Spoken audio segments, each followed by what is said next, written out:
And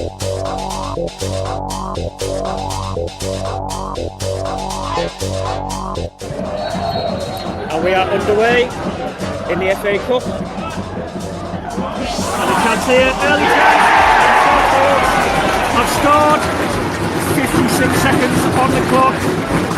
The ball found Mackenzie Heaney 6 yards out, completely unmarked. Marske unable to clear, and he had the easiest of opportunities to just slide it under Ryan Catterick.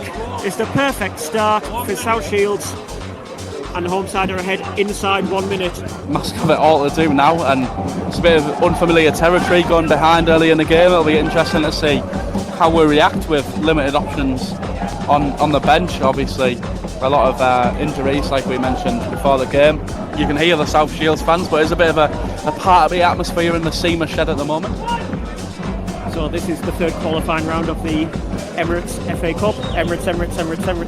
The FA like us to mention them as much as possible, so we'll get that obligation out of the way. We'll just call it the FA Cup for the rest of the afternoon. Interesting quirk of Mariners Park at the minute is the fact that in front of the main stand they have electronic advertising boards, something that's not compulsory until the Premier League. South Shields, while they get a head start, planning for the future when they eventually overtake Newcastle, and Marske could be in here actually, maybe not. Could be in here, South Shields. It's Motley Henry, 2-0 South Shields. Marske stopped looking for an offside flag, but the flag stayed down. Marske seemed to stop. Dylan Motley Henry was through on goal.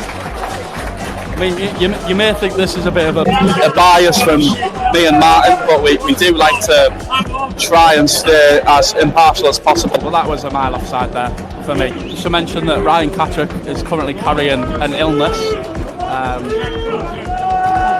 Well, if it continues like this, he's going to be suffering from bad back as well.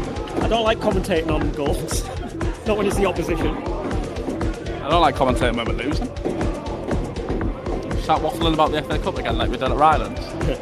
We might be on Mr. Men at this rate. I've had a correction on Twitter over the pronunciation of SEMA. Oh no, it's a shed. SEMA shed. Oh right. Nah, that's SEMA to me, I'm afraid, mate. I don't care.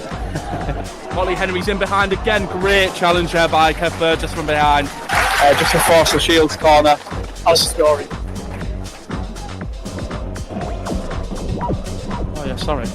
Sun's playing tricks on my eyes, man. So an update on the whole SEMA-SIMA debate. Apparently SIMA is short for Simon Side, which makes more sense. A lot more sense, yeah. Yeah, I would like to see the footage back of that second goal. It was tight, but my gut instinct was offside. Linesman thought otherwise. It's the only opinion that matters as well, unfortunately.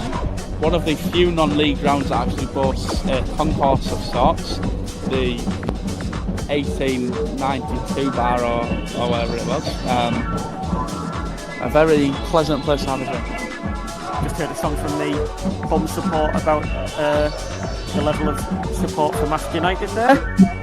Be interested to know how many of the Shields fans in the stand were among the 60 who were watching them at Peterlee a decade ago.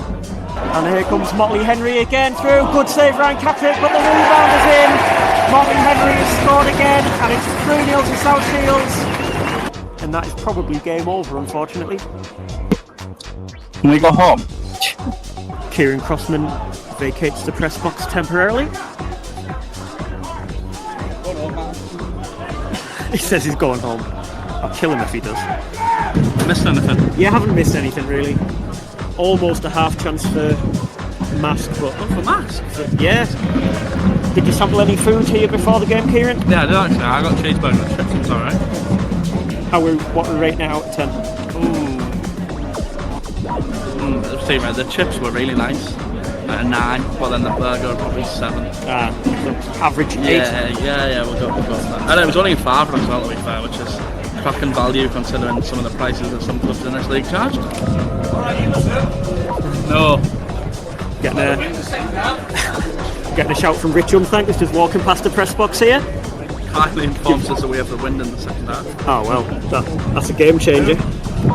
Yeah, some of the executive boxes unoccupied. It feels very weird to be saying that at a Step 3 ground. I wonder what being in an executive box entails. What sort of scrandling and drinks do you get? Prawn sandwiches, apple ties. You get curry apparently. Oh wow.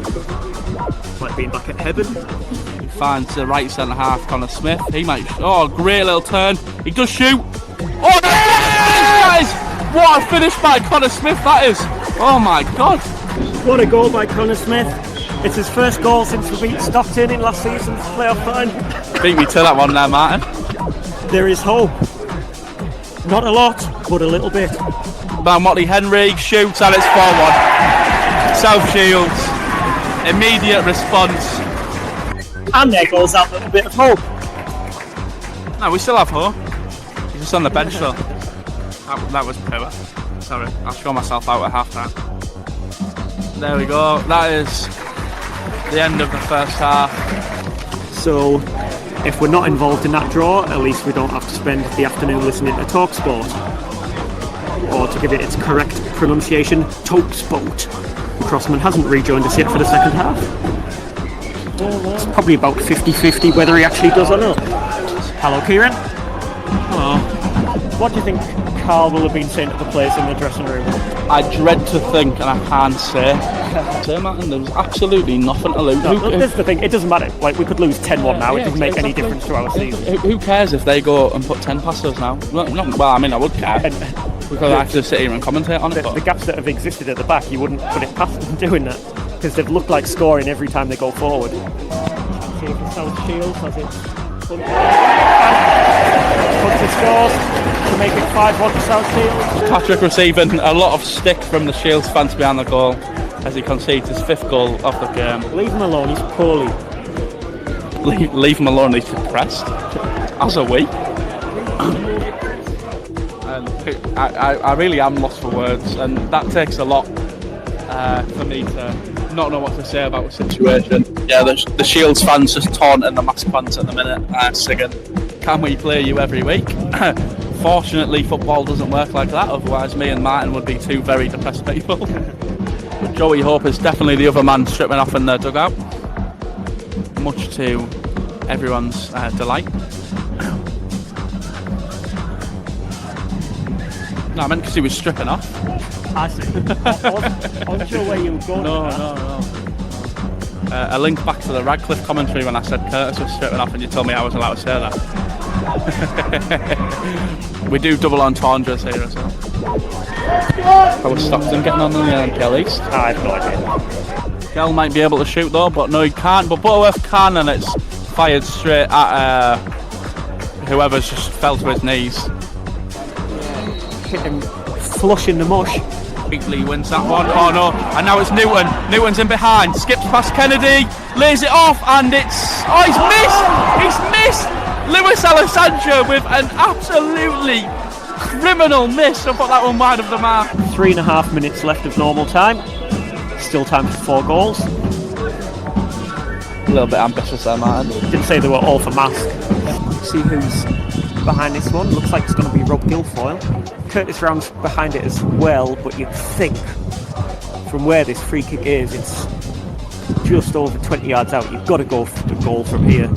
It would certainly favour the right footer rather than the left foot of Curtis Round. Max can take the free kick. It is going to be Guilfoyle, and that's in. It is in. Brilliant, Rob Guilfoyle. Well done. 2 absolute stunners from Marske. It's just a shame about the 5 for Shields. Yeah, Boney rooted to the spot there, but brilliant placement from Rob Guilfoyle in the 4th minute of stoppage time. That's likely to be the last kick of the game. I think we'll get the final whistle as soon as South Shields kick off. But what do you know? We've drawn the second half. 6-5. We're gonna win 6-5. So it's South Shields 5, Marske United 2. Rob Guilfoyle with a brilliant free kick, and there is the final whistle right on the cue.